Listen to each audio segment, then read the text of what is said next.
ব্যক্তি থেকে পরিবার, সমাজ থেকে রাষ্ট্র, দেশ থেকে বিশ্ব, সবকিছুর চালিকায় রাজনীতি। তাই রাজনীতি 10 দিক নিয়ে রাজকাহন নিবেদন করছে জি.পি. ইস্পাত। সাথে আছি আমি তাসনুভা তন্নি। মাগুরার শিশু আসিয়া ধর্ষণের রেশ কাটতে না কাটতেই এবার কুমিল্লায় এক সনাতন ধর্মের নারীকে ধর্ষণ ও তার নগ্ন ভিডিও ভাইরালের ঘটনায় তোলপাড় সারা দেশে। এই ঘটনায় মূল অভিযুক্তের রাজনৈতিক পরিচয়ের সূত্র ধরেও চলছে নানামুখী প্রচার। কিছু ফেসবুক পেজ থেকে অভিযুক্ত ব্যক্তিকে বিএনপির স্থানীয় নেতা উল্লেখ করে প্রচার করা হলেও বিএনপির মিডিয়া সেল বলেছে অভিযুক্ত ব্যক্তি স্থানীয় আওয়ামী লীগের সঙ্গে জড়িত। তবে মানবাধিকার সংগঠনগুলো বলছে এই অপরাধের পেছনে কেবল ব্যক্তি নয়, বরং সরকারের নির্লিপ্ততা ও দীর্ঘদিন ধরে বিচারহীনতার সংস্কৃতি দায়ী।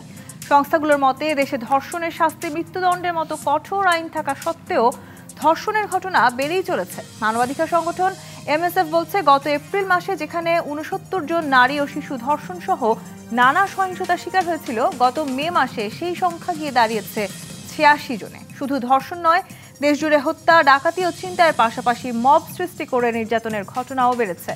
বিএনপির ভারপ্রাপ্ত চেয়ারম্যান তারেক রহমানের মতে এসব অপরাধের পাশাপাশি মব জাস্টিস গণতান্ত্রিক সংস্কৃতি গড়ে তোলার পরিবেশকে বিপন্ন করে তুলছে। এর থেকে পরিত্রাণের উপায় কি? ধর্ষণ, ডাকাতি ও মব সহ নানা অপরাধমূলক কর্মকাণ্ডের দায় কি শুধুই সরকারের, নাকি এর জন্য দেশের রাজনৈতিক পরিবেশও দায়ী? এসব নিয়ে আলোচনায় আজ রাজকাহন স্টুডিওতে আছেন বিএনপির তথ্য সম্পাদক আজিজুল বারী হেলাল, আছেন জাতীয় পার্টির প্রেসিডিয়াম মেম্বার অ্যাডভোকেট রেজাউল ইসলাম ভূঁইয়া এবং আছেন জাতীয়তাবাদী গণতান্ত্রিক আন্দোলন এনডিএম এর চেয়ারম্যান ববি হাজ্জাজ। স্বাগত জানাচ্ছি আজকে রাজকাহনে। ববি হাজ্জাজ, যে ঘটনাগুলোর কথা আমরা বলছি বা যে অপরাধের কথা আমরা বলছি, বিশেষ করে যদি আমি শুরুটা আসলে মুরাদনগরের এই ঘটনা দিয়েই শুরু করি, প্রধান যিনি আসামি তিনি ইতিমধ্যে গ্রেপ্তার হয়েছেন, সেটি যদিও আমাদের জন্য একটি সুখবর, কিন্তু তার দলীয় পরিচয় নিয়ে এক ধরনের ঠেলাঠেলি দেখছি আমরা। আওয়ামী লীগ বলছে বিএনপির নেতা, বিএনপি বলছে আওয়ামী লীগের নেতা, উপদেষ্টাও বলছেন যারা আসলে বিএনপি বা আওয়ামী লীগকে সুযোগ করে দিচ্ছে তাদের এক ধরনের ষড়যন্ত্র এই ঘটনা। আবার বিএনপির পক্ষ থেকেও নানানভাবে নানান রকম উক্তি আসছে। নোংরা রাজনীতি বলছেন সেই এলাকার যারা বাসিন্দা আছে তারা। আসলেই কি নোংরা রাজনীতিরই অংশ? প্রথমত তাসনুভা, আপনাকে অসংখ্য ধন্যবাদ। একই সাথে আজকে প্যানেলে যারা আছেন এবং সকল শ্রোতাদের আমার সালাম ও শুভেচ্ছা। আপনি খুব নেগেটিভ একটা জিনিস নিয়ে আলোচনা শুরু করলেন, সো সেটার সাথে শক্তভাবে বলতে হয় যারা এটার সাথে দায়ী তারা সাজাপ্রাপ্ত হতে যাচ্ছেন, সেটাকে সাধুবাদ জানাই। তবে তার পরিচয় কি, কোন দল কোনো দিন আদৌ করেছে কি না বা কি করেছে সেটা বড় বিষয় না। বিষয়টা হলো যে আমরা দেশব্যাপী একটা অবস্থান দেখছি যেখানে আইন শৃঙ্খলার অবনতি যেটা অনেক আগে ঘটেছিল হাসিনা সরকারের বা স্বৈরাচারী হাসিনা সরকারের জন্য, সেখান থেকে আমরা বেরিয়ে আসতে পারিনি এখনও। এবং অত্যন্ত দুঃখজনক যে আমাদের স্বরাষ্ট্র উপদেষ্টা যিনি আছেন তার কোনো ধরনের আলোচনায়, বক্তব্যে বা কর্মকাণ্ডে আমরা আস্থা পাবার মতো কোনো জায়গায় পৌঁছাইনি। যে কোনো একটা ঘটনা অত্যন্ত দুঃখজনক, কিন্তু যখন দেশব্যাপী অনেকগুলো ঘটনা শুরু হয় বা যখন স্বরাষ্ট্র মন্ত্রণালয় থেকে পরিষ্কার কোনো ব্যাখ্যা দিতে বারবার ব্যর্থ হয়, তখন সেটা সিমটোম্যাটিক যে ইনস্টিটিউশনগুলো ব্যর্থতার সম্মুখীন বা ব্যর্থতার মুখে দাঁড়িয়ে আছে। যেমন এগেন পুরোপুরি ভিন্ন ঘটনা, কিন্তু একজন তরুণ উপদেষ্টার যে ঘটনাটা আপনি উল্লেখ করলেন যে কোনো ধরনের অস্ত্র বা অ্যামিনিশন জিনিসটা এসেছে, এটা কেন এসেছে এটা অনেক পরের বিষয়, কারণ একটা উপদেষ্টার কাছে বন্দুক থাকার কোনো প্রয়োজন নাই, তার পার্সোনাল সিকিউরিটি আছে, সরকারি সিকিউরিটি আছে, সেটা ভিন্ন বিষয়। সে কি ভুল করেছে না করেছে এটা গুরুত্বপূর্ণ বিষয় না। বিষয়টা হলো যে স্বরাষ্ট্র মন্ত্রণালয় থেকে পরিষ্কার এটা নিয়ে কিছুই বলতে পারেনি। আবার তিনি নিজেও আজকে বলেছেন মিসাইল সাথে রাখলেও কেউ নিরাপদ নয়। একজন উপদেষ্টাই যদি আসলে এই মন্তব্য করেন, তার মানে আসলে আমরা কেউ নিরাপদ নই। হ্যাঁ, এবং তারপর আমি একজন তরুণ উপদেষ্টা, তার অবভিয়াসলি জ্ঞান বুদ্ধি কমই থাকবে যেহেতু তরুণ, কিন্তু উপদেষ্টার পর্যায়ে জায়গায় যেহেতু আছেন, তাহলে সরকারকে পুরোপুরি উপদেষ্টা মণ্ডলীকে এটার দায় নিতে হবে। কারণ আপনি একটা ভুল না ভাই, এটা ক্রিমিনাল অফেন্স, যেটা আইনগতভাবে ক্রিমিনাল, সেটা ক্রিমিনাল ভাই। এটা আপনি প্রেসিডেন্ট না প্রাইম মিনিস্টার না উপদেষ্টা না সাধারণ নাগরিক, এটা ম্যাটার করে না। আইন ইকুয়ালি অ্যাপ্লিকেবল ফর অল।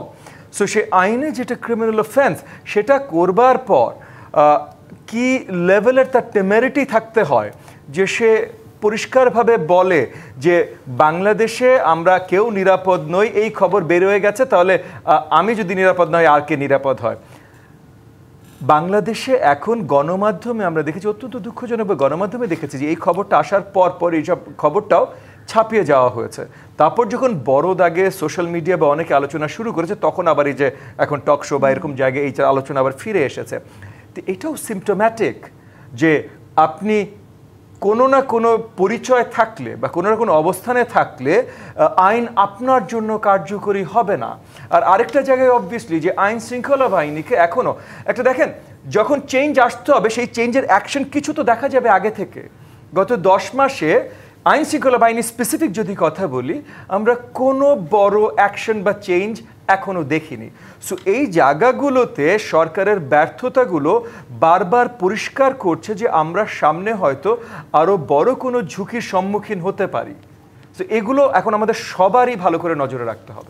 আপনি আসলে যে রাজনৈতিক পরিচয়ের কথা বলছিলেন, অ্যাডভোকেট রেজাউল ইসলাম ভূঁইয়া, রাজনৈতিক পরিচয় থাকলে সে যত বড় অপরাধী হোক তার বিচার হবে না, এরকম একটা সংস্কৃতি তো আমরা অনেকদিন দেখেছি। এখন আসলে পরিবর্তিত বাংলাদেশে এসে আমাদেরকে কি আবার সেই সংস্কৃতি দেখতে হচ্ছে, এবং সে কারণেই কি এই রাজনৈতিক দলগুলোর মাঝে এই যিনি অভিযুক্ত তাকে নিয়ে এই রাজনৈতিক পরিচয়ের ঠেলাঠেলি শুরু হলো? ধন্যবাদ আপনাকে, ধন্যবাদ আমার দুই বিজ্ঞ সমালোচক এবং যারা দেখছেন তাদেরকে।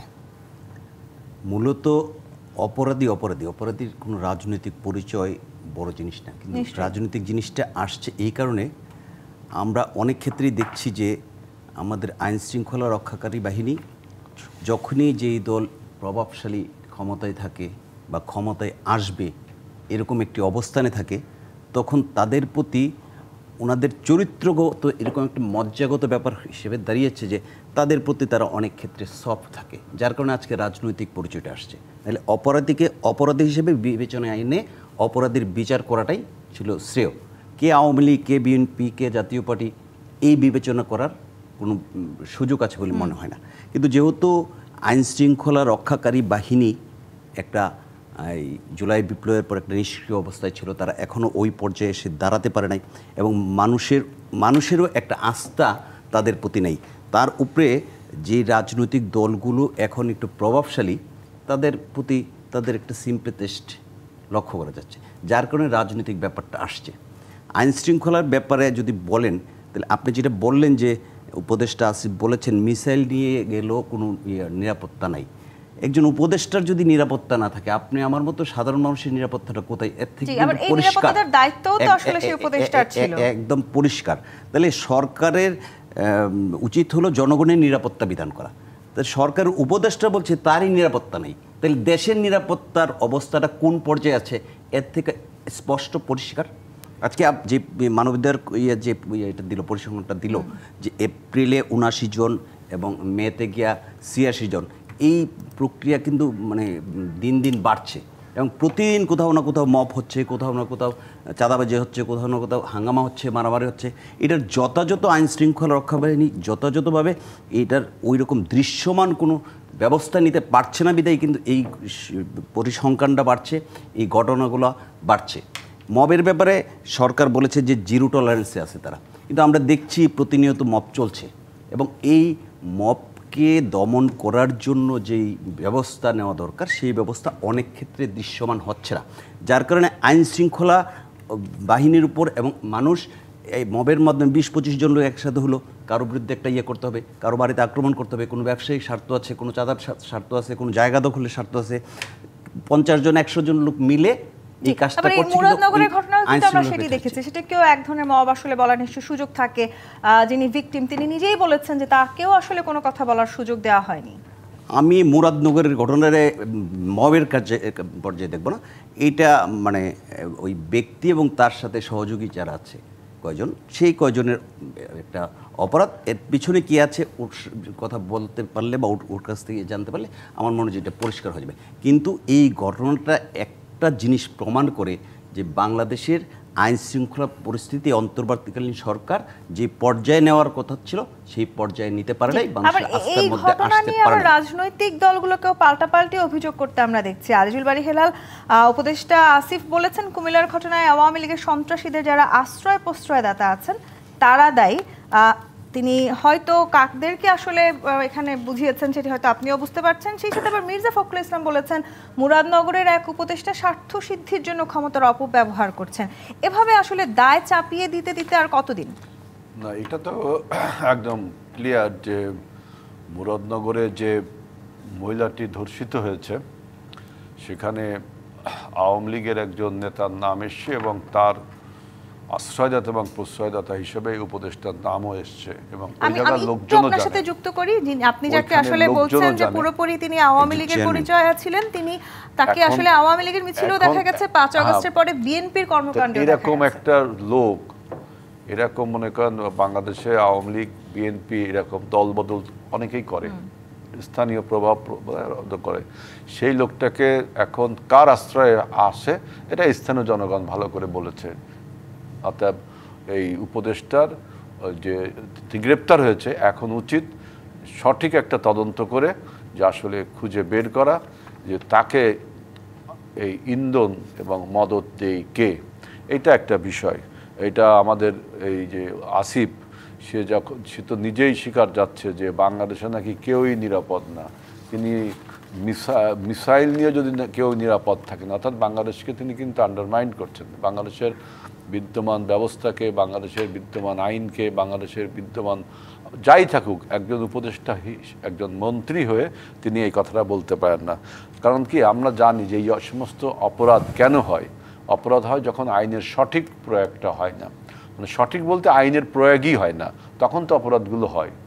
তো এখন এই আইন প্রয়োগ করার দায়িত্বটা তো বর্তমান সরকারের, এর সাথে আমাদের রাজনৈতিক দলগুলোরও আপনার দায়িত্ব আছে যে সমাজে একটা স্টেবল পজিশন সৃষ্টি করবার দায়িত্ব কি আসলে, যখন কোনো অপরাধে অপরাধ করছেন শুধু তাকে সংগঠন থেকে আপনি যদি বিএনপি আওয়ামী লীগে দেখেন তাই তো হবে না, অপরাধগুলো কেন ঘটে এটা তো আগে দেখতে হবে। আমি তো বললাম যে আইন তো না, যখন আইন কাজ করে না, যখন মানুষের মৌলিক চাহিদা পূরণ হয় না, মানুষ কেন অপরাধ করে, আপনি কেন চুরি করেন, আপনি কেন ডাকাতি করেন, আপনি কেন রাহাজানি করেন, এর জন্য অপরাধ বিজ্ঞানীরা বিভিন্ন সময় বিভিন্ন রকম কথা বলে গেছে। আমি সেই সূত্রে বলছি যে যখন মৌলিক চাহিদা পূরণ হয় না, তারপরে এর সাথে আছে আপনার একটা পলিটিক্যাল আপনার কমিটমেন্ট থাকতে হয়, রাজনৈতিক দলগুলোর একটা কমিটমেন্ট থাকতে হয় যে সমাজে অপরাধ প্রবণতা কমানোর জন্য।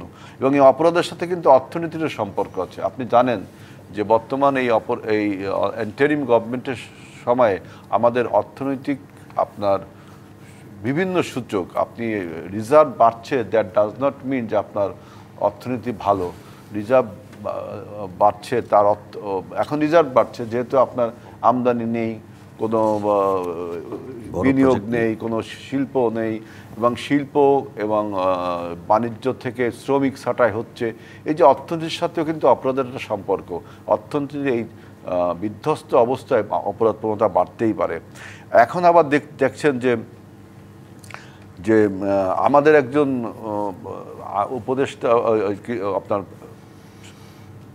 আপনার এই যে উপদেষ্টা প্রেস কাউন্সিলের শফিকুল আলম, তিনি বলছেন যে এই যে মব ভায়োলেন্সের কথা তখন বললেন রেজাউল ভাই, মবকে তিনি আবার প্রেশার গ্রুপের সাথে তুলনা করেছেন। তবে এটাকে মবকে কিন্তু বৈধতা দেওয়া হয়, প্রেশার গ্রুপ বলছে এটা একটা প্রেশার গ্রুপ।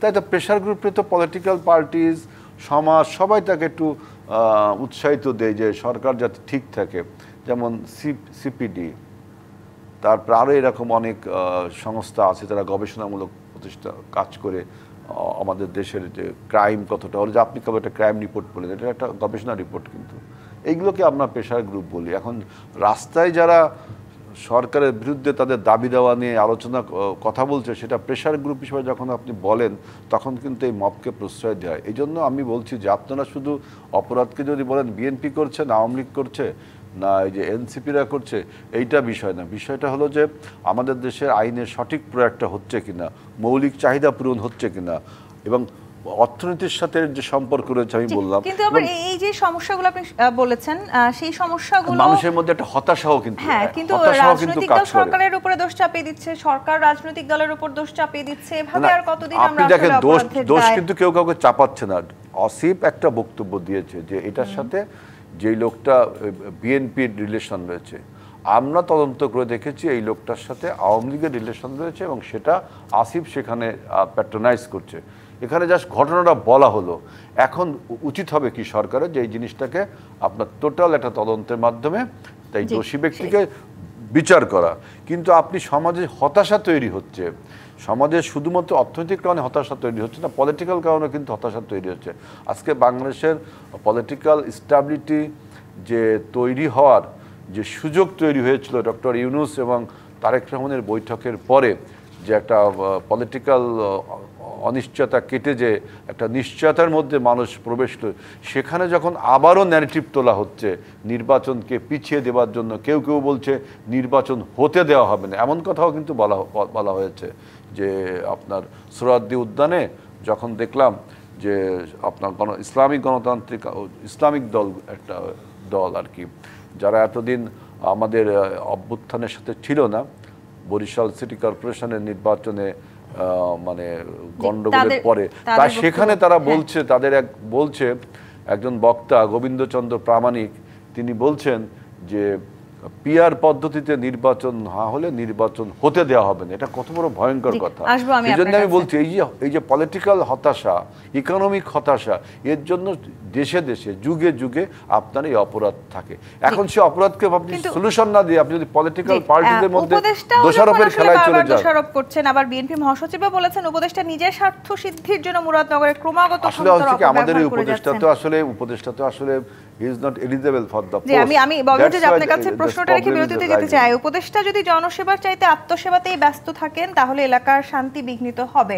বিএনপি তরফ থেকে এমন মন্তব্য করা হয়েছে, সেটা আসলে আপনারাও মনে করছেন কিনা?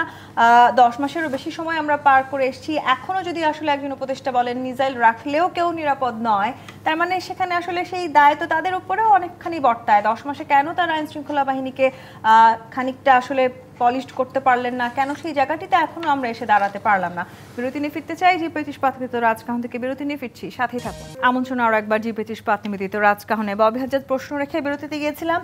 যখনই আসলে অপরাধ বাড়ছে তখনই আমরা দেখছি পাল্টাপাল্টি অভিযোগও বাড়ছে। কিন্তু উপদেষ্টা যদি জনসেবা চাইতে আত্মসেবাতেই ব্যস্ত থাকেন তাহলে সেই এলাকার শান্তি বিঘ্নিত হবে। মুরাদনগরের বাসিন্দা উপদেষ্টা হওয়ার পর থেকে আওয়ামী এমপিদের মতো এলাকায় আধিপত্য প্রভাব বিস্তারে ব্যস্ত রয়েছেন, এরকম নানান অভিযোগ আছে উপদেষ্টাদের বিরুদ্ধে। সেই অভিযোগগুলো বেশিরভাগই বিএনপি করেছে। আপনারা কি বলছেন? আবার উপদেষ্টারও কিন্তু ভিন্ন মত আছে, তিনিও বলছেন রাজনৈতিক দলগুলোর কারণেই আসলে এই ধরনের ঘটনা ঘটছে। দেখেন, প্রথমত দায়িত্ব সবসময় সরকারের উপরে বর্তায়, মানে যে কোনো জায়গায় প্রথমত দায়িত্ব বর্তায় যাদের হাতে ক্ষমতা, বাট মোর ইম্পর্টেন্টলি সরকারকে ক্ষমতা হস্তান্তর করে জনগণ, যেন সরকার জনগণকে সঠিকভাবে পরিচালনা করতে পারে। যেহেতু উপদেষ্টা মণ্ডলী সরকারের দিক নির্দেশনার দায়িত্বে আছেন, সো মূল সরকারের দায়িত্বে আছেন, তাহলে সবসময় আপনার যা কিছু সেটার জন্য আপনার দায়িত্ব নিতে হবে এই উপদেষ্টা মণ্ডলীকে, সরকারকে। সো রাজনৈতিক দল কি বলছে ইররিলেভেন্ট, বিএনপি কি বলছে, এনডিএম কি বলছে, কোন দল কি বলছে ইররিলেভেন্ট। অপরাধীর আসলে কোনো দলীয় পরিচয় থাকবে কেন? না, কেন থাকবে? আর থাকুক ভাই দলীয় পরিচয়। হাসিনার দলীয় পরিচয় ছিল না? হাসিনার দলীয় পরিচয় যদি শেখ হাসিনা ক্ষমা না পেতে পারে তাহলে অন্য কারো দলীয় পরিচয় কি আসে যায়? দেখেন, এগেন আমি এর আগেও যে কথাটা বলছিলাম, প্রবলেমগুলো সিম্পটোম্যাটিক অফ গ্রেটার ইলস। এটা জাস্ট একটা এগেন একজন মানুষের সাথে অন্যায় হয়েছে, সেটা দুঃখজনক। বাট এখন জাতিগত আমাদের কি অবস্থা? এই মুহূর্তে আমরা যে জায়গায় দাঁড়িয়ে আছি, আমাদের রেট অফ ইনফ্লেশন 10% ছুঁই। নতুন একটা বাজেট আমাদের অন্তর্বর্তীকালীন সরকার দিলেন। ওনারা এই বাজেট কি চিন্তা করে দিয়েছেন আমি এখনো সন্দিহান, কিন্তু ওনারা বলেছেন বাজেট ডেফিসিট 3.6%। সিপিডি থেকে শুরু করে যত বড় ইকোনমিক বডিজ এর উপরে কাজ করছে তারা সবাই বলেছেন এটার ডেফিসিট মিনিমাম 1/4। সো আমি ধরে নিচ্ছি যে তারা 3.6 বলেছে, আসলে 36% এই বাজেট ডেফিসিট। এটা তারা পূরণ করবেন কি করে? তারা যে কাজগুলো করছেন, যেভাবে যাচ্ছেন, যেই দিকে আপনি তাকান, এই যে এখন পিআর নিয়ে একটা আলোচনা হচ্ছে, প্রপোর্শনাল রিপ্রেজেন্টেশন একটা আলোচনা শুরু হয়েছে। কিছু রাজনৈতিক দল, এবং এই রাজনৈতিক দল আমরা পরিষ্কার দেখতে পাচ্ছি যে সরকারের একটা জায়গা থেকে এটা তাদের সাপোর্ট আছে। ইভেন ঐক্যমত কমিশনও এই জিনিসটা একটু বেশি বাতাস দিচ্ছে, যেখানে ঐক্যমত কমিশনের মূল দায়িত্ব ছিল যেটুকু ঐক্য হবে তারপর সনদে চলে যাবে। গতকাল কিন্তু তারাও হতাশার সুরে কথা বলেছেন, এবং তারা শুধু হতাশার সুরে কথা বলেননি, তারা এমন একটা সুরে কথা বলেছেন যে তারা হতাশ যে পিআরএ মানে প্রপোর্শনাল রিপ্রেজেন্টেশন সবাই ঐক্যমত পোষণ করছেন না। কিন্তু এখন একটা বড় গোষ্ঠী, স্পেশালি যারা হয়তো নির্বাচন চাচ্ছেন না, তারা এমনভাবে জিনিসটা প্রেজেন্ট করছে যে এখন নিম্নকক্ষেও প্রপোর্শনাল রিপ্রেজেন্টেশন আনতে হবে, যেটা কোনো মতেই সম্ভব না, মানে কোনো মতে আনা যেতে পারে না আনলেস আপনি আসলে জাতীয় রাজনীতিকে আপনার সরকার ব্যবস্থা এবং নির্বাচনী ব্যবস্থাকে প্রশ্নবিদ্ধর দিকে ঠেলে দিতে চান। তাছাড়া মিনিমাম নিম্ন কক্ষে আপনি প্রপোর্শনাল রিপ্রেজেন্টেশন চাইতে পারেন না। এই গ্রুপগুলো চাইছে এবং চাইতেই পারে ভাই, অনেক কিছু চাইতে পারে। একজন কেউ সারিয়া আইন চাইতে পারে, কেউ কমিউনিস্ট সরকারকে চাইতে পারে, কেউ পুরো অ্যাব্রোগেশন অফ কনস্টিটিউশন চাইতে পারে, কিন্তু সরকারের পক্ষ থেকে সেটাকে বাতাস দেয়া এইটা হবে অত্যন্ত দুঃখজনক। তাহলে কি অপরাধ বৃদ্ধি যে হচ্ছে সেখানেও কোনো না কোনো ভাবে সরকার বাতাস দিচ্ছেই বলে মনে করেন? আইন শৃঙ্খলা বাতাস দিচ্ছে কিনা সেটা আমি জানি না, কিন্তু সরকার এমন কোনো তাদের কর্তব্য পালন করছে না যে জায়গায় এটা নেমে আসতে বাধ্য হবে। মানে আপনার কার্যকরী কিছু দেখতে হবে, তো কার্যকরী অ্যাক্টিভিটি দেখতে হবে না, কোনো কার্যকরী অ্যাক্টিভিটি হচ্ছে না। এবং সরকারের ভেতর থেকে, সরকারের ভেতর বাদ দেন, উপদেষ্টা মণ্ডলীর সদস্যরা একে অপরকে দোষারোপ করছেন, রাজনৈতিক দলকে দোষারোপ করছেন। ভাই রাজনৈতিক দল ঠেকাতে পারবে যদি আপনি রাজনৈতিক দলের একজন কর্মীকে আপনি অ্যারেস্ট করে নিয়ে যান? ঠেকাতে আপনি বলেন, মনে করেন আমার দল এনডিএম এর কোনো একজন দুষ্কৃতিকারী আছে, তাকে অ্যারেস্ট করেন, তারপর যদি আমি মিছিল নামাই 1 লাখ লোকের, তারপর যদি আমি কিছু করি, তখন আপনি আমাকে দোষারোপ করেন। আপনি সেম ভাবে বিএনপির কোনো কর্মী যদি করেও থাকে বা কোনো নেতা যদি করেও থাকে, আনলেস বিএনপি এটার জন্য মিছিল নামিয়েছে, আন্দোলন নামিয়েছে, তাকে ছেড়ে দিতে হবে, সে যত বড় অন্যায় করুক না কেন। তার আগ পর্যন্ত আপনি বিএনপিকে কিভাবে দোষারোপ করেন? তার আগ পর্যন্ত যেটা আইন শৃঙ্খলা বাহিনীর দায়িত্ব, সেই লোক কোন পরিচয় কি করেছে, আওয়ামী লীগ পরিচয়, এনসিপি পরিচয়, না বিএনপি পরিচয়, না এনডিএম পরিচয়, ইট ইররেলেভেন্ট। এটা কোনো রেলেভেন্সি নেই। আইন শৃঙ্খলা বাহিনী তাদের কাজ করছে না কেন? এবং যেই জায়গায় ব্যর্থ হচ্ছে সেই জায়গায় জোর করে তাদের সাথে একমত যে রাজনৈতিক দলগুলো হচ্ছে না, সেই রাজনৈতিক দলের নাম নিয়ে বারবার দোষারোপ করা।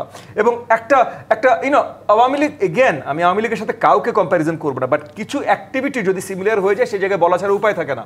যে আওয়ামী লীগে যেমন ছিল যে তারা যেই ভুলটাই করুক, যেই ত্রুটিটাই করুক, যেই অন্যায়টাই করুক, অন্য কারোর উপরে ইমিডিয়েটলি চাপানো, এই কাজগুলো এখন আবার আমরা দেখছি, অনেকদিন ধরেই দেখছি। বাট এখন যেহেতু তাদের ভুলগুলো আরো বড় দাগে, এবং তাদের ভুলগুলো সেম লেভেলেই হচ্ছে, পয়েন্ট হলো 10 মাস পর এই ভুলগুলোর এফেক্টগুলো আরো বড় দাগে হচ্ছে। এবং আমরা আসলে কিন্তু আশঙ্কায় আছি, আমরা ভীত। রাজনৈতিক অঙ্গনে কাজ করে, সরকারের সাথে, সরকারের বাইরে বড় জনগোষ্ঠীর কাছে কাজ করে আমরা ভীত যে আমাদের অর্থনীতি এখন যে জায়গায় যাচ্ছে, আইন শৃঙ্খলার এখনো যে বেহাল অবস্থা, সামনে কত তাড়াতাড়ি আমরা কোথায় যেতে পারবো, এটা নিয়ে কিন্তু আসলে আশঙ্কা। এই যে সংকটের জায়গাতে আজিজুল বারী হেলাল, পুলিশ সদর দপ্তরের একটি তথ্য যদি আমি আপনাকে বলি, গেল 5 মাসে 1339টি ডাকাতি ও দস্যুতার মামলা হয়েছে, গড়ে প্রতি মাসে 228টি এ ধরনের ঘটনা ঘটেছে। তার মানে এই 10 মাসে কোনোভাবেই কি আসলে আইন শৃঙ্খলা বাহিনীকে আমরা কোথাও নিয়ন্ত্রণ করতে পারলাম না। আবার এই আইন শৃঙ্খলা বাহিনী যদি আসলে থেকে যায়, তাহলে তাদের অধীনেই সামনে নির্বাচন অনুষ্ঠিত হতে যাচ্ছে, সেখানেও তার মানে অপরাধ আরো অনেক বেশি বৃদ্ধি পাবে। কি দেখছেন যে আপনি ন্যারেটিভটা কত সুন্দর করে বয়ানটা তুললেন, যে প্রশাসন আপনার আইন শৃঙ্খলা নিয়ন্ত্রণ করতে পারে না, সেই প্রশাসন কি নির্বাচন করতে পারবে?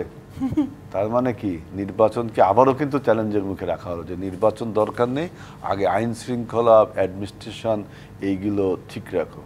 আপনি যে অ্যাডমিনিস্ট্রেশন আমাদের দেশে রয়েছে, যে ল এনফোর্সিং এজেন্সিস রয়েছে, এদের বাদ দিয়ে আপনি কি ভিন গ্রহের থেকে এলিয়েন এনে তারপরে কি আইন শৃঙ্খলা বা অ্যাডমিনিস্ট্রেশন রাখবেন?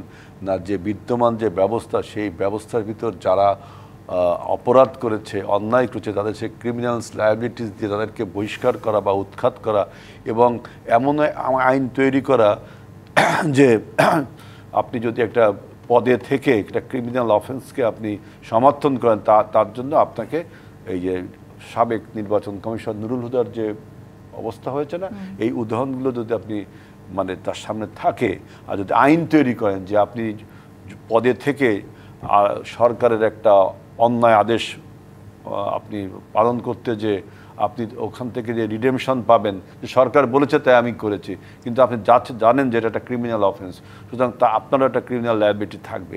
এরকম ভাবে যদি আপনি এখন দেখেন শুধুই সরকারের, তা আপনি যদি পলিটিক্যাল পার্টিসগুলোর কথা বলেন, পলিটিক্যাল পার্টিসগুলো সমাজে, পলিটিক্যাল পার্টিসগুলো সমাজের মানুষের নেতৃত্বে, মনে রাখবেন যে অপরাধ বা আপনার চাঁদাবাজি বা হয়রানি, এগুলো কিন্তু case of individual, it is a case of A group, not in a political interest. একটা ব্যক্তি এই অপরাধের অথবা একটা গ্রুপ, মানে it is case of individuals and case of groups. কোনো গ্রুপ একটা অ্যাক্টিভিটি করলো, অপরাধ অ্যাক্টিভিটি বললো, এখন দেখা গেল তাদের পলিটিক্যাল একটা ব্যাকগ্রাউন্ড আছে বা তাদের একটা পলিটিক্যাল ট্যাগিং তাদের আছে, এখন আপনি বললেন এটা পলিটিক্যাল চাঁদাবাজি না, ওই ব্যক্তি দায়ী, ওই গ্রুপটা দায়ী, তাকে আপনি ধরেন। ওই যে ববি ভাই যেটা বললেন, ববি ভাই কিন্তু খুব সিগনিফিকেন্টলি বললেন যে তাদেরকে আপনি অ্যারেস্ট করলেন, তার যতই ট্যাগিং থাকুক, তখন যদি পার্টি কোনো পার্টি তার পক্ষে সমর্থন দেয় তখন আপনি এখন এই কথা বলতে পারেন। আমি একটু প্রশ্ন করতে চাই আজল ভাই, হেরাল, এই যে নানানভাবে বিএনপির বিরুদ্ধে 5 আগস্টের পরবর্তী সময়টাতে অত্যাচার, নির্যাতন, চাঁদাবাজির অনেক অভিযোগ এসছে এবং বিএনপি অনেককেই আসলে বহিষ্কারও করেছে, কিন্তু শুধু বহিষ্কার করার মধ্যে দিয়েই কি আসলে সমস্যার সমাধান? আপনি যে প্রশ্নটা করলেন এইসব প্রশ্নের উত্তর আমরা মনে করেন আজ 10 মাস ধরে দিচ্ছি। আবার যদি এই কথা বলতে হয় তাহলে ক্লিশে মনে হয় যে একই কথা আর কতবার বলবো। বরঞ্চ আপনি বলেন যে বাংলাদেশে এখন একটা ভাইব্রেন্ট সরকার, একটা অ্যাক্টিভ সরকার রাখার জন্য নির্বাচনের আয়োজন করা দরকার। আপনি বলছেন যে বিএনপি চাঁদাবাজি করছে, বিএনপি অমুক করছে, বিএনপি আবার ব্যবস্থাও নিচ্ছে। এই প্রশ্নের উত্তর আমরা বহুবার দিয়েছি। বরঞ্চ ববি ভাই যেটা বলছে এটা কিন্তু খুব রেলিভেন্ট কথা, যে এই যে নির্বাচনকে পেছানোর জন্য, নির্বাচনকে হতে দেওয়া হবে যে পিআর পদ্ধতির কথা আনছেন। এই পিআর পদ্ধতি সম্বন্ধে কোনো বিস্তারিত ব্যাখ্যা বা ক্লিয়ার ব্যাখ্যা কি মানুষের কাছে আছে? অপরাধ বৃদ্ধির দায় যে পাল্টাপাল্টিভাবে চাপিয়ে দেওয়া হচ্ছে, রাজনৈতিক দলগুলো অনেক ধরনের অপরাধের কথা বলছেন, কিন্তু সব শেষে গিয়ে আসলে বলা হচ্ছে যে নির্বাচন হলেই আসলে সবকিছু সমাধান। শুধু কি আসলে নির্বাচন হলেই সব অপরাধ কমে যাবে? নির্বাচন হলে সব অপরাধ কমবে এটা বলার কোনো সুযোগ নাই, কিন্তু একটা স্থিতিশীল সরকার যেই মানে আইনশৃঙ্খলা পরিস্থিতির যে অবস্থানে নিতে পারে, একটা অন্তর্বর্তী বা তত্ত্বাবধায়ক সরকার এটা নিতে পারে না। গত 10 মাস তার প্রমাণ। আমরা 10 মাসে যে অপরাধ প্রবণতা দেখছি, এই অপরাধ প্রবণতা প্রতি মাসে ক্রমান্বয়ে বাড়ছে। এই বাড়াটাই প্রমাণ করে যে এই স্থিতিশীলতা করতে পারে না। এখন নির্বাচনের প্রশ্ন, নির্বাচন যে জিনিসটা আপনি বললেন যে এই অপরাধ প্রবণতা বাড়ছে, আইন শৃঙ্খলা পরিস্থিতি রক্ষা করতে পারছে না। আবার আমি একটু আরেকটু যুক্ত করি, উপদেষ্টা নিজে বলেছেন দেশ মুক্ত হলেও মুরাদনগর আজও বড় মাফিয়াদের দখলে। মুরাদনগর ছোট একটা জায়গা, এটা আলোচনার মধ্যে আমার মনে হয় এত বড় একটা জায়গার আলোচনার মধ্যে না, কিন্তু আমার কাছে মনে হয় যে 10 মাসেও আসলে কোন একটি এলাকার মাফিয়াদেরকেও দূর করা গেল না। সেই দায় আসলে কার? সেই দায় আসিফের, সেই দায় সরকারের, সেই দায় উপদেষ্টার। ওনার একটা উপজেলার যদি উনি এই মাফিয়া মুক্ত করতে না পারে সরকারের অংশ হিসাবে, ওনার কথা যদি আইনশৃঙ্খলা না শুনে, তাহলে সারা দেশের আইনশৃঙ্খলা পরিস্থিতি, সারা দেশের মাফিয়া, সারা দেশের চাঁদাবাজ, সারা দেশের এদেরকে কীভাবে নিয়ন্ত্রণ করবে? যে প্রশ্নটা বলছিলাম, এখন আইনশৃঙ্খলা পরিস্থিতি ধরে নিলাম 10 মাসে উন্নত হলো না, আগামী 10 বছরও যদি উন্নত না হয়, তাহলে কি নির্বাচন ব্যবস্থা বন্ধ থাকবে? এই অবস্থা যদি চলতে থাকে, একটা এই ব্যবস্থা থেকে উত্তরণের জন্য অর্থনৈতিক সংকট বাংলাদেশে আজকে প্রকট আকার ধারণ করছে। আজকে অনেক লোক 20-22 হাজার শ্রমিক বেকার হয়ে গেছে, অনেকগুলা শিল্প কারখানা বন্ধ হয়ে গেছে। এই অবস্থা থেকে উত্তরণ করার জন্য একমাত্র দরকার একটা স্থিতিশীল সরকার। যে স্থিতিশীল সরকার থাকলে বিদেশি বিনিয়োগ আসে, বড় প্রকল্প থাকে, যেটা হেলাল ভাই বলল যে কিছু এভিডেন্স বাড়ছে, প্রবাসী আয় বাড়ছে বা আমাদের অন্যান্য মাধ্যমে। আমরা তো কোনো বড় প্রকল্প নিচ্ছি না, রেভিডেন্স খরচ করার যে জায়গাটা, আমরা শুধু ঋণটা পরিশোধ করছি এখন, আর কোনো রকমের জীবনযাপন করছি, মানে সংসারটা চালায় যাওয়া, এরকম একটা ব্যাপার স্যাপার। উন্নয়ন বাজেট দেখছেন ওইরকম কিছু আছে? আমরা ঘাটতি বাজেট যেটা আসছে এটা মোকাবেলা করার মতো কোনো পথ নেই। আমি শেষ করছি। এখন এইটার জন্য একমাত্র দরকার হলো যে আইন শৃঙ্খলা পরিস্থিতি কারণ দেখিয়ে পিআর পদ্ধতি নির্বাচনকে ঘিরে অপরাধ বৃদ্ধি পাবে এই কথা বললে কি নির্বাচন করার আর কোনো দরকার আছে? নির্বাচন প্রক্রিয়াটাকে ধ্বংস করে দেওয়া যায় বাদ। নির্বাচন হলে অপরাধ, নির্বাচন একটা নির্বাচিত সরকার আসলে একমাত্র এই অবস্থা থেকে পরিত্রাণ পেতে পারে। পিআর পদ্ধতির প্রবর্তক হলো হুসাইন মোহাম্মদ এরশাদ, এই দেশে প্রথম দিয়েছে, এবং আমরা নিয়ে এটা অনেক সেমিনার করেছি। ওনার মুখপাত্র ছিলেন ববি হাজ্জাজ ভাই, উনিও এটা নিয়ে অনেক কাজ করেছে। কিন্তু এটাতে অনেকগুলা সমস্যা কিন্তু আছে। আপনি মনে করছেন 1% ভোট পাইয়া আপনি একজন সদস্য নিয়ে সংসদে কথা বলবেন? এই পদ্ধতির মাধ্যমে সরকার গঠন হলে একটা স্থিতিশীল সরকার হওয়া খুব ডিফিকাল্ট অবস্থা। এবং আরেকটা ব্যাপার হলো, আমি তো গণতান্ত্রিক রাষ্ট্রের বসবাস করছি, আমার দলগতভাবে যেরকম নির্বাচন করার রাইট আছে, আমার স্বতন্ত্রভাবেও কিন্তু নির্বাচন করার রাইট আছে। এখন পিআর পদ্ধতির নির্বাচন হলে স্বতন্ত্র প্রার্থীর ভাগ্যে কি হবে? স্বতন্ত্র প্রার্থী কোন ইয়েতে যাবে? এইটা আমার মনে হয় যে এই মুহূর্তে একটা নির্বাচন পিছানোর ষড়যন্ত্র। এইটা না হওয়াই উচিত। যে পদ্ধতিতে আছে সেই পদ্ধতি আইন শৃঙ্খলা পরিস্থিতিকে উন্নত করে সরকারের দায়িত্ব নির্বাচন। আবার যখন আসলে এই ধরনের নির্মম ঘটনা ঘটছে সেই সময় রাজনৈতিক দলগুলো যখন একে অন্যের দিকে দায় চাপানোর চেষ্টা করছে, আমি এখানে নিশ্চয়ই সরকারি দলকেও ইনক্লুড করতে চাই, সেই সময়টাতে আসলে অপরাধী যারা তারা এই সুযোগটাকে কতখানি কাজে লাগাচ্ছে, তারা সেই সুযোগে আসলে অপরাধ পার পেয়ে যাওয়ার সেই প্রয়াস করছেন কিনা, সেই জায়গাগুলো নিয়ে আমরা ফিরবো। দর্শক জি25 প্রাথমিক রাজকাহন থেকে আরেকটি বিরতি নিয়ে ফিরছি, সাথেই থাকুন। জি25 প্রাথমিক রাজকাহন দেখছেন। অ্যাডভোকেট রেজাউল ইসলাম ভূঁইয়া, এই ধরনের ঘটনার পর আসলে রাজনৈতিক দলগুলো যখন একে অন্যের ওপর দায় চাপায়, কিংবা সেটি আসলে সরকারি যারা গুরুত্বপূর্ণ পদে আছেন তারাও দায় চাপানোর চেষ্টা করছেন, সেই সুযোগটাকে আসলে অপরাধীরা কাজে লাগাচ্ছে কিনা? অপরাধীরা সবসময় চাই একটা ব্যানারে থাকার জন্য। সুবিধা হলো যে এলাকা নিয়ন্ত্রণ করা, সরকারি দলে থাকলে সরকারি দল বাজার নিয়ন্ত্রণ করা যায়, এলাকা নিয়ন্ত্রণ করা যায়, অপরাধ নিয়ন্ত্রণ করা যায়, মাদক ব্যবসা নিয়ন্ত্রণ করা যায়, এর সাথে অনেক অর্থের যোগান থাকে। তার মানে এই না যে ওই অপরাধীর কারণে দল এটার সাথে সংশ্লিষ্ট হয়ে যায়। এখন যেটা ববি ভাই বললেন যে দল যদি ওর পক্ষে অবস্থান করে তখন দলের দায়বদ্ধতার ব্যাপার আছে, কিন্তু সবসময় অপরাধীরা চেষ্টা করে যে কোনো না কোনো একটা ব্যানারের মধ্যে থেকে, দলের মধ্য থেকে অপরাধ করাটা সহজ হয়, প্রশাসনের সহযোগিতা পাওয়া যায়, এই কারণে পুরা দলের আশ্রয় নেয়। এবং আপনি দেখবেন অধিকাংশ এলাকায় যারা এইগুলোর সাথে জড়িত, যখন যে সরকার থাকে ওদের কোনো রাজনৈতিক দল নাই, এক কথায় ওরা বলা যায় যে সবসময় সরকারি দল, যখন যে দল আসে সেই দলের সাথেই তারা জড়িত হয়ে যায়। কখনো জাতীয় পার্টি ক্ষমতায় ছিল তারা জাতীয় পার্টি করেছে, বিএনপি ক্ষমতায় বিএনপি করেছে, আওয়ামী লীগ ক্ষমতায় আওয়ামী লীগ করছে। এখন মনে করছে যে আমরা এর সামনে সরকারের সাথে সংশ্লিষ্টতা এনসিপি আছে, তার সাথে কিছু সংশ্লিষ্টতা থাকতে পারে, বিএনপি আসতে পারে ক্ষমতায়, তার সাথে তার ব্যানারে আসতে পারে ওই অপরাধ প্রবণতা। যে অপরাধীকে অপরাধী হিসেবে বিবেচনা করা দরকার। অপরাধীর রাজনৈতিক যদি কোনো পদ পদবিও থাকে তাহলে সে অপরাধী, এবং তার অপরাধের যে মাত্রা সেই মাত্রা অনুসারে তদন্ত সাপেক্ষে বিচার হওয়া দরকার। এটা হলো যে মূল বক্তব্য আমাদের। কিন্তু সেই বিচারের জায়গাটি নিয়েও তো আসলে অনেক প্রশ্ন আছে ববি হাজ্জাজ। আমি আসলে বিচারের যে পরিসংখ্যান নিয়ে বসেছি সেটি বললে আমার আরো অনেক সময় লাগবে। গত 5 বছরের বেশি সময় ধরে শুধু শিশু ও নারী নির্যাতনের 33,000 মামলা ঝুলে আছে। আমরা 5 অগাস্টের পরবর্তী সময়টাতে অনেক কিছু পরিবর্তন চেয়েছিলাম, নিঃসন্দেহে একটি সুষ্ঠু বিচারও আমরা প্রত্যাশা করতে চাই, কিন্তু সেখানে আসলে এই দায় সারা কিংবা আসলে প্রতিটি ঘটনাকে নানানভাবে রাজনৈতিকভাবে মোড় ঘুরিয়ে দেওয়ার চেষ্টা করা, এর মধ্য দিয়ে আদৌ আমরা আসলে অপরাধ বৃদ্ধির দায় চাপিয়ে দিয়েই শুধু পার পাবো কিনা? দেখেন, অপরাধ বৃদ্ধির দায় পরের কথা, আপনি মামলার যে কথাটা বললেন এটা আমাদের পুরনো স্ট্রাকচারাল ফ্লজের কারণে। সো লক্ষ আপনি একটা পার্টিকুলার সেকশনে একটা কিছু ক্রিমিনাল ইসের আন্ডারে আপনি 33,000 কেসের কথা বলেন, লক্ষ কেস আমাদের পড়ে আছে, এখন আমরা মেটাতে পারিনি। আমাদের কোর্ট সিস্টেমের অনেক ফ্লজ আছে, ইনস্টিটিউশনাল ঘাটতি আছে। সেই কারণে আমরা এই মুহূর্তে কোর্ট সিস্টেম আমাদের অত বড় আলোচনা না, যদিও বারবার করে এই এনসিপি বা এই দলগুলো এই কোর্ট সিস্টেমকে মানে যে বিচার আগে হতো। আমি আজকেও দেখলাম যে বোধহয় বাংলাদেশ জামাত ইসলামী একটা প্রচারণা শুরু করেছে, তারা 7টা না 8টা ডিমান্ড দিয়ে প্রচারণা শুরু করেছে, এটার দাবিতে তারা এখন মাঠে আন্দোলনের নামে। তার মধ্যে প্রথমটা হলো বোধহয় বিচার। তো বিচার অফ অল পলিটিক্যাল পার্টিজ বাংলাদেশে, মানে জামাত ইসলামের সবচেয়ে ভালো করে জানা উচিত বিচারের আপনার প্রসেস কত লম্বা। সো এই ধরনের আলোচনা শুরু করে যখন এনসিপির তরুণরা, যারা আসলে তেমন কিছু জানে না, একেবারেই তরুণ, তারা যখন বলতো তখন আমরা ক্ষমা দৃষ্টিতে দেখতাম, কারণ তারা না জেনে বলছে।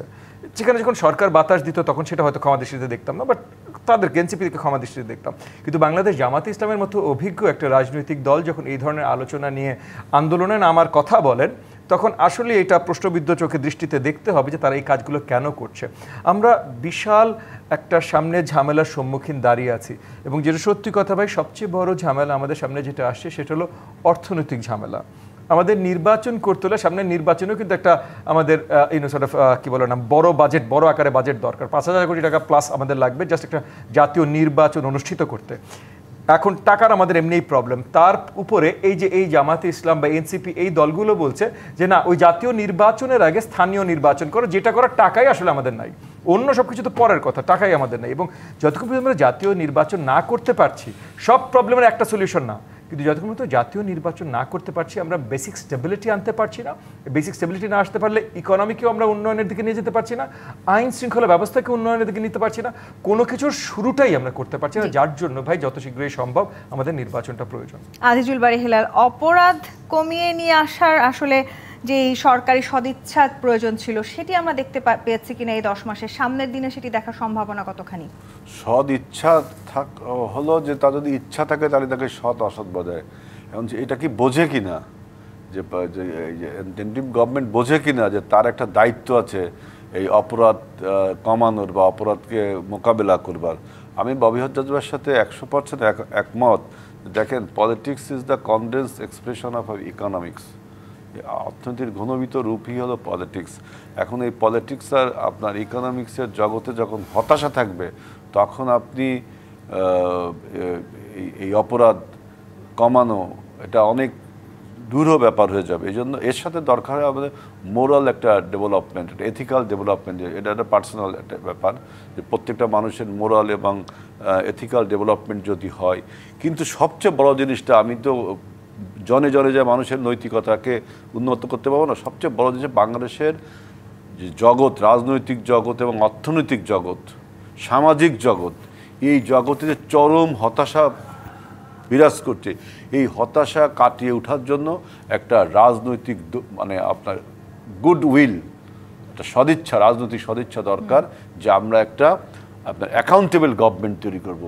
গভর্নমেন্টের কোনো ফ্রাজাইল গভর্নমেন্ট কাইন্ড অফ, যদিও ইন্টারিম গভর্নমেন্ট, আমি তো ফ্রাজাইল বলছি, যে ভঙ্গুর, এরকম একটা গভর্নমেন্ট দিয়ে আপনি আইন শৃঙ্খলার আপনার বিভিন্ন ডেটা উপস্থাপন করবেন। আপনি দেখেন পৃথিবীতে সবচেয়ে ভালো আইন শৃঙ্খলার দেশগুলো কি কি? Switzerland, Norway, Finland, Japan, New Zealand, Holland, এইরকম কয়েকটা দেশ। আর তার এইসব দেশেও কিন্তু অপরাধ হয়, এইসব দেশেও অপরাধ হয়, তাই না? সেটা আমি বলছি, অপরাধ মানুষের স্বতঃস্ফূর্ত প্রবৃত্তি, মানুষের মধ্যে অপরাধ বোধ থাকে। এইটাকে নিয়ন্ত্রণ করার জন্য তো আপনার সরকার প্রয়োজন হয় নাকি? সেই সরকারের প্রধান চরিত্র রাজনৈতিক সরকার। সেই রাজনৈতিক সরকার তৈরির দিকে যখন আমরা যাচ্ছি, যেহেতু একটা আপনার আনডেমোক্রেটিক এবং একটা ফ্যাসিস্ট গভর্নমেন্ট এতদিন ছিল, সেটাকে আপরুট করার পর আমরা একটা ডেমোক্রেসি প্রসেসের মধ্যে যাচ্ছি। সেখানে এমন তর্ক বিতর্ক তুলে পলিটিক্যাল আনসার্টেনিটি তৈরি করলেন, আর যে পাশাপাশি চলছে ইকোনমিক একটা আপনার ডিগ্রেডেশন। সুতরাং আমি ববি ভাইয়ের সাথে একমত যে এই জগৎ থেকে, পলিটিক্যাল জগৎ থেকে, এখন ইকোনমিক জগৎ থেকে হতাশাগুলো কাটিয়ে উঠতে হবে, হতাশাগুলো দূরীভূত করতে হবে। আপনি হঠাৎ করে বলবেন যে স্থানীয় সরকার আগে করতে হবে, ওই ববি ভাই যেটা বললেন, আপনি স্থানীয় সরকার নির্বাচন কত বড় ব্যাপার আপনি জানেন? এখানে 300 আসনে নির্বাচন করতে আপনি বিভিন্ন রকম বিভিন্ন রকম ন্যারেটিভ তুলছেন, আর এখানে কত হাজার ইউনিয়ন, কত হাজার পৌরসভা, রাজনৈতিক সেই স্টেবিলিটিটা খুবই গুরুত্বপূর্ণ এই মুহূর্তে। আজিজুল বারী হেলাল, অ্যাডভোকেট রেজাউল ইসলাম ভাই, ববি হাজার, অসংখ্য ধন্যবাদ আজকে রাজখানে সময় দেওয়ার জন্য। দর্শক, আজকের মতো বিদায় নিচ্ছি জি25 পাথ ভিত্তিত রাজখান থেকে। ফিরবো আগামীকাল রাত 10টায় নতুন রাজখান নিয়ে। বিবিসির সঙ্গেই থাকুন।